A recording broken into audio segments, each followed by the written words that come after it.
Sergeli Xonoboddan 2 sotuvli uchastkam puliga naqd 6 sotuvli uchastkam sotuvga chiqarildi. Juda ham zo'r narxda chiqibdi bunisi. Hop, ukamizni 6 sotuvga bu safar 3 ta 4 uchastka sig'dirmasdan bitta uchastka quribdilar. Juda ham odamlar havas qiladigan, so'raydigan uchastka edi. Qaranglar, faizli uchastkamiz.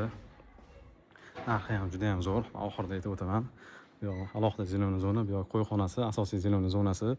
Eng zo'ri keyinchalik mana shu yoqqa bitta bino tushirib olsanglar, shuni qatoriga bemalol yana 3 ta xonali qo'shiladi. Qaranglar. Bu yoqda alohida o'zini binosi, bu yoqda alohida binosi bor. O'ng tarafdan boshlasak.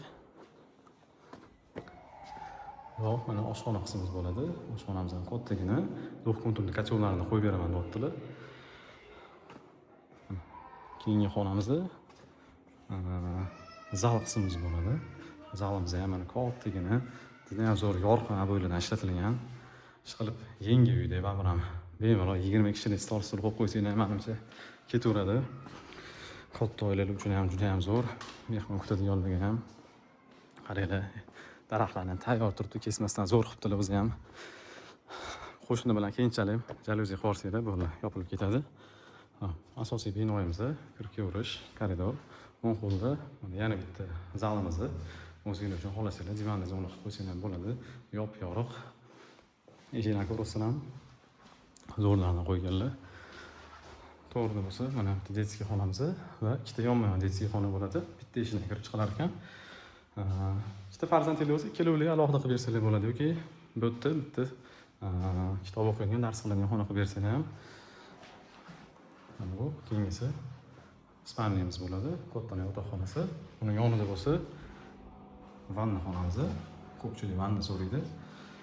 Va uning yonida o'zining hojatxonasi bor.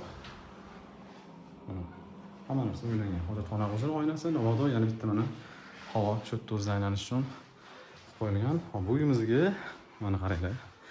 Ertalab tursanglar, yomg'ir yog'ib berib tursa ham zo'r hid bo'lar ekan. 190 ming dollar so'ralyapti. Kelsangiz ozgina kelishadigan joyi bor. Srochi narx deya olmayman-ku. Shunda ham narxi juda ham arzon.